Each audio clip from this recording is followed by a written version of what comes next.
Shalom, selamat pagi anak-anak. Hari ini kita mau mempersiapkan hati kita untuk beribadah kepada Tuhan. Kita mau katakan kepada Tuhan, Bapa, aku datang kepadamu menaikkan ucapan syukur.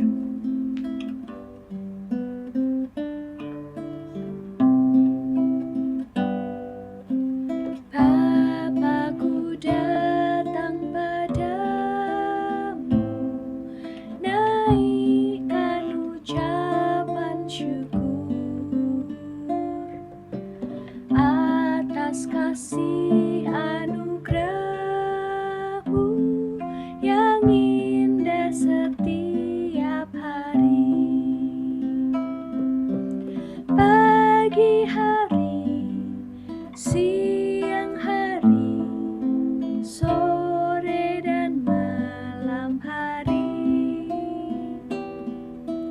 tak hentinya mengucap syukur atas kebaikan-Mu. Tak hentinya mengucap syukur atas kebaikan-Mu. Mari kita tundukkan kepala, kita berdoa. Tuhan Yesus, terima kasih. Pagi hari ini Tuhan memberikan kepada kami hari yang baru, kesempatan untuk boleh beribadah kembali kepada Tuhan. Tuhan, pimpin ibadah kami, supaya ketika kami memuji Tuhan, kami boleh memuliakan nama Tuhan. Ketika kami mendengarkan firman Tuhan, kami bisa melakukannya di dalam kehidupan kami. Pimpin kami dari awal sampai akhir, di dalam nama Tuhan Yesus kami berdoa. Amin.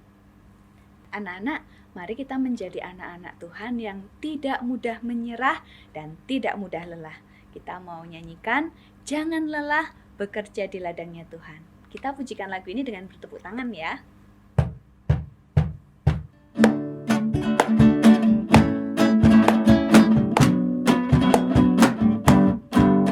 Jangan lelah bekerja di ladangnya Tuhan.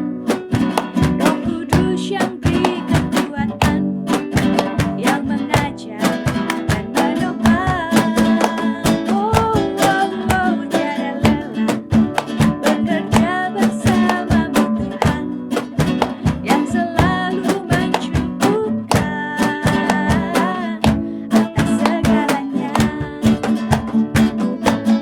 Ratakan tanah bergelombang, hitunglah tanah yang berlubang, menjadi siap dibangun di atas dasar iman. Ratakan tanah bergelombang, hitunglah tanah bergelombang, menjadi siap dibangun di atas dasar iman. Jangan lelah, jangan lelah bekerja di ladangnya Tuhan. Roh Kudus yang beri kekuatan, yang mengajar dan menopang. Tiada lelah bekerja bersama-Mu Tuhan, yang selalu mencukupkan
kita akan siapkan hati kita untuk mendengarkan firman Tuhan.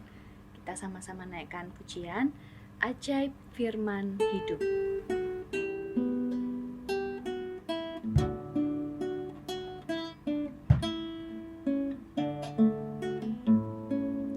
Firman Khalik semesta, ajaib firman hidup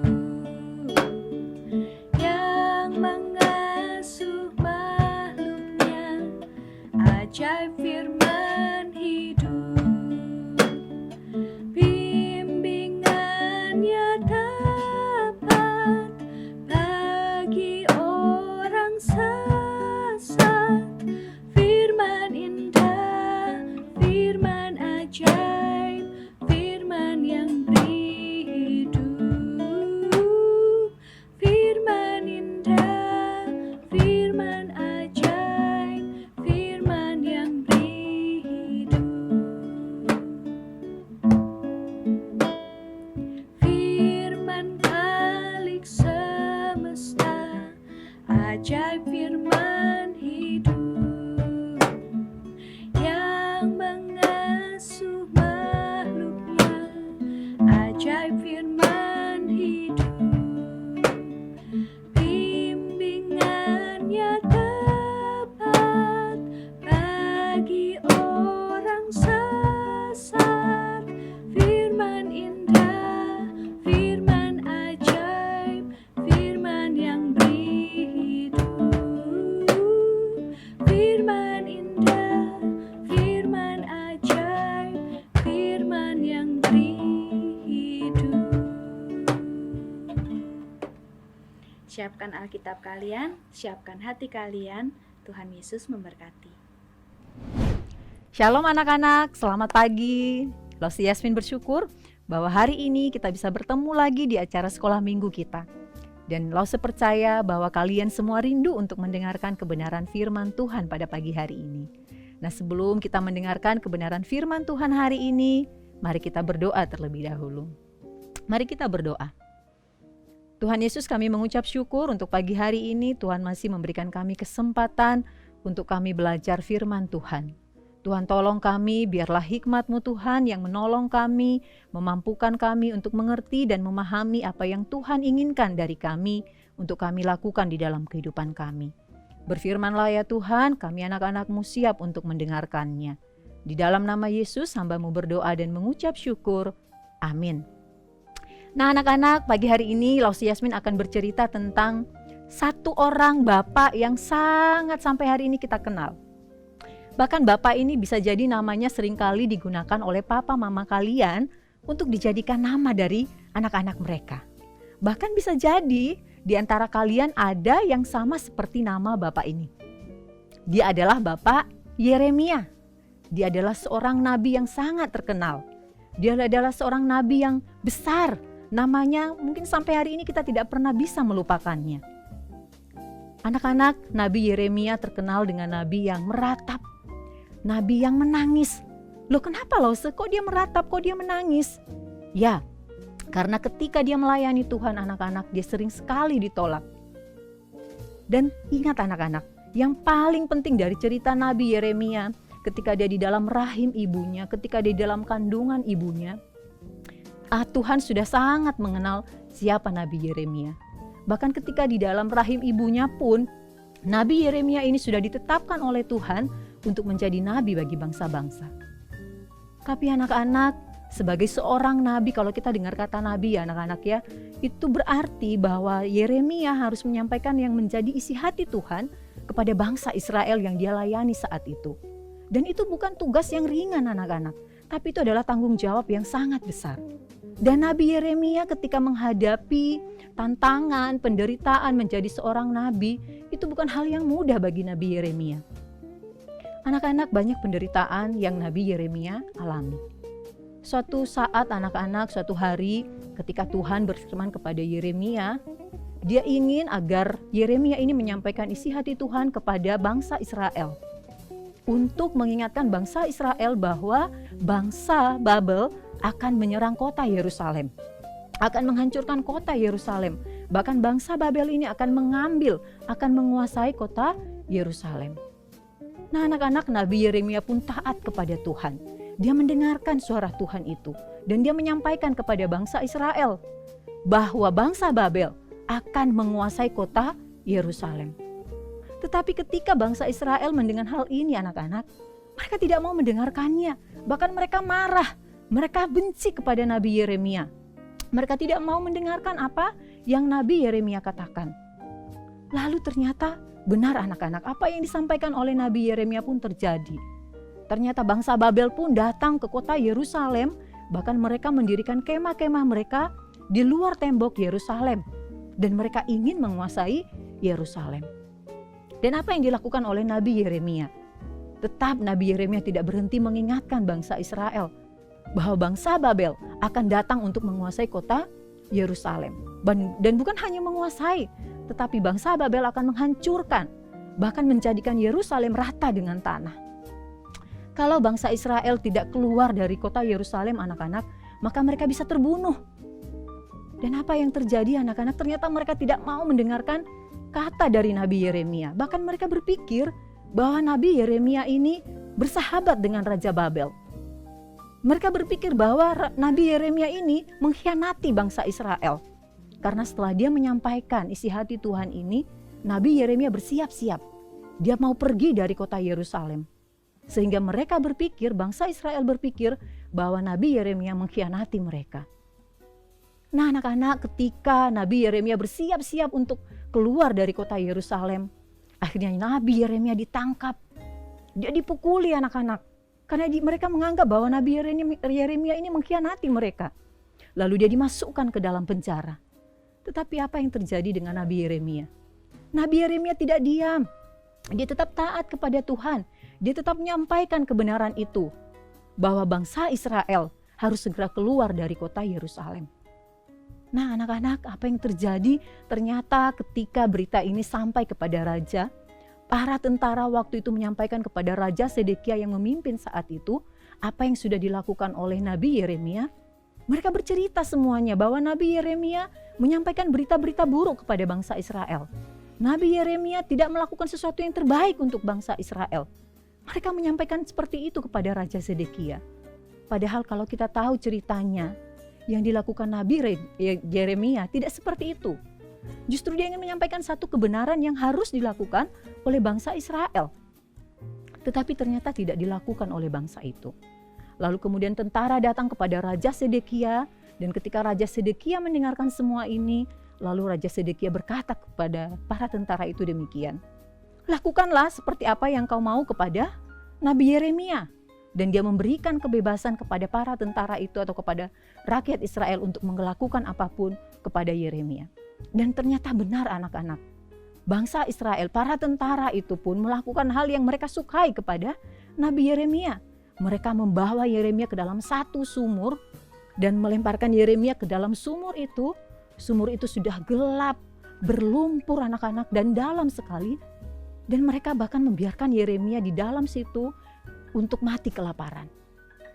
Itu yang dilakukan oleh para tentara dari Raja Sedekia. Nah, kemudian berita ini pun sampai ke telinga Raja Sedekia lagi. Ada seorang yang bernama Ebed-Melech, dia datang dan dia melapor kepada Raja Sedekia.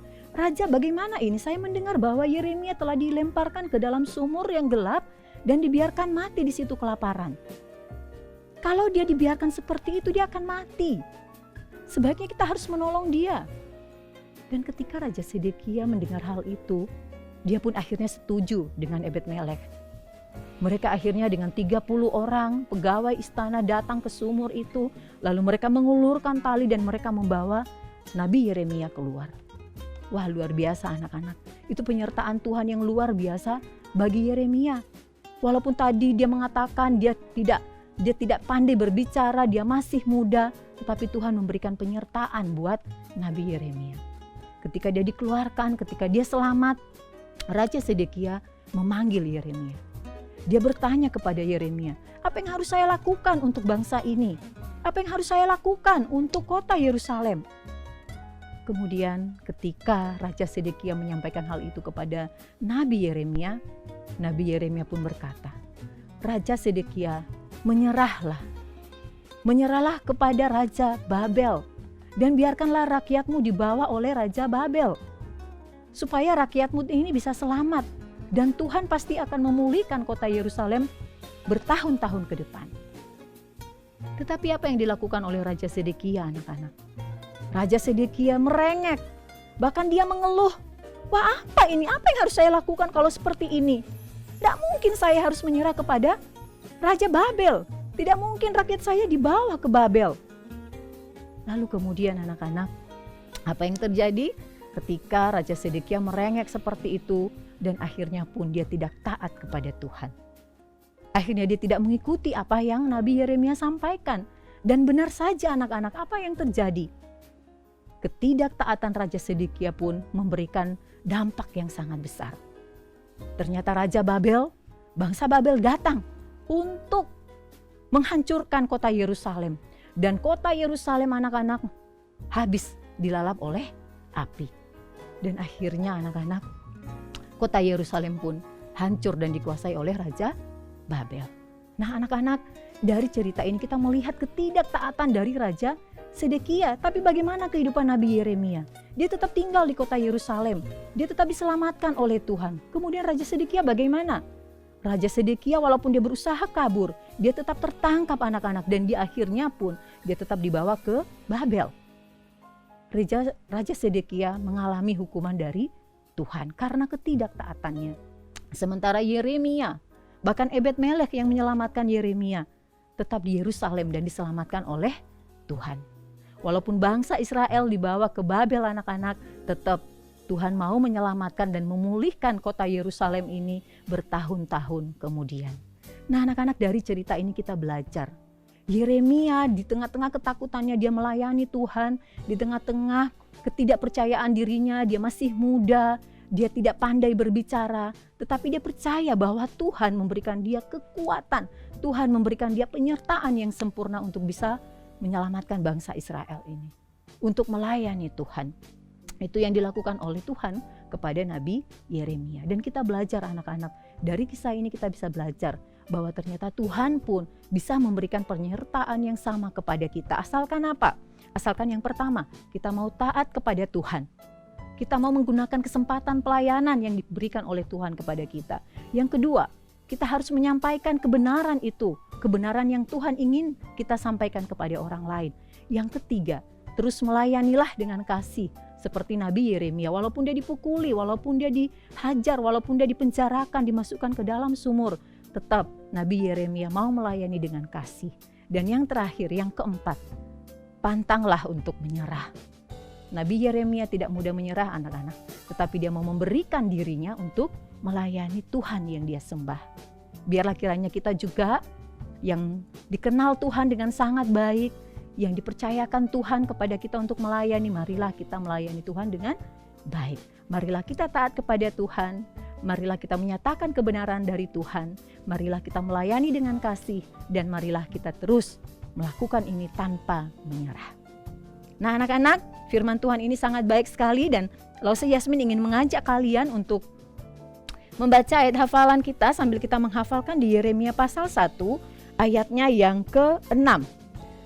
Maka aku menjawab, Tuhan Allah, sesungguhnya aku tidak pandai berbicara, sebab aku ini masih muda. Mungkin pagi hari ini kita tidak bisa langsung menghafalkannya anak-anak, tapi nanti di rumah silakan anak-anak semua menghafalkannya, supaya ini menjadi ayat yang menguatkan kita semua ya. Sekali lagi Yeremia pasal 1 ayatnya yang ke-6. Maka aku menjawab, Tuhan Allah, sesungguhnya aku tidak pandai berbicara, sebab aku ini masih muda. Anak-anak, tiada yang mustahil bagi Tuhan. Walaupun kita tidak pandai berbicara dan kita masih muda, percayalah bahwa Tuhan juga mau memakai kita sebagai alat di tangannya. Mari kita berdoa. Tuhan, terima kasih untuk cerita hari ini. Kami boleh belajar dari Nabi Yeremia, bagaimana dia boleh taat kepada Tuhan, dia mengasihi Tuhan, bahkan dia mau mengerjakan pelayanan yang Tuhan percayakan, berani menyatakan kebenaran Tuhan kepada orang-orang Israel, bahkan mau melayani dengan kasih, dan dia pantang menyerah untuk melayani Tuhan. Tolonglah juga kami agar kami menjadi anak-anak Tuhan yang mau taat kepada Tuhan, yang mau menyatakan kebenaran, yang mau melayani dengan penuh kasih dan pantang menyerah untuk melayani Tuhan. Berkati setiap kami Tuhan dan mampukanlah setiap kami. Di dalam nama Yesus kami berdoa dan kami mengucap syukur. Amin. Anak-anak, pasti masih ingat dengan kotak persembahan misi kalian kan? Setiwi percaya kalian pasti mengumpulkan persembahan misi dan rindu persembahan kalian boleh menjadi berkat buat pelayanan misi yang dikerjakan oleh gereja kita. Nah, sekarang bagaimana cara mengumpulkannya? Cara mengumpulkannya bisa dua cara. Yang pertama, kalian bisa masukkan uang persembahan kalian di amplop, lalu bawa amplop itu ke gereja dan masukkan di kotak persembahan di TU gereja. Atau cara yang kedua, kalian bisa transfer ke rekening BCA GKA Gloria Pacar dan memberikan keterangan bahwa itu adalah persembahan misi sekolah minggu. Oh iya, tadi kalau kalian mau masukkan amplopnya di kotak persembahan di TU gereja juga ditulis ya, persembahan misi sekolah minggu, jadi supaya tidak tercampur dengan persembahan yang lain. Jangan lupa ya, ingatkan papa mama ya. Nah, sekarang kita akan memberikan persembahan mingguan. Anak-anak bisa transfer ke rekening GKA Gloria Pacar atau scan QRIS berikut ini.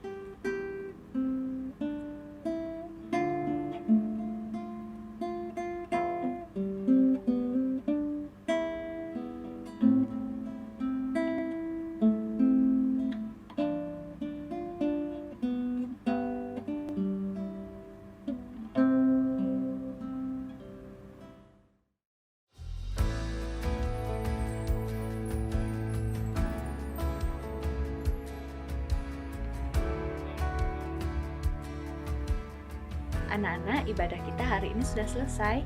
Jangan lupa minggu depan kita tetap beribadah jam 8 pagi di channel GKA Gloria Pacar. Tuhan Yesus memberkati. Selamat hari Minggu. Dah.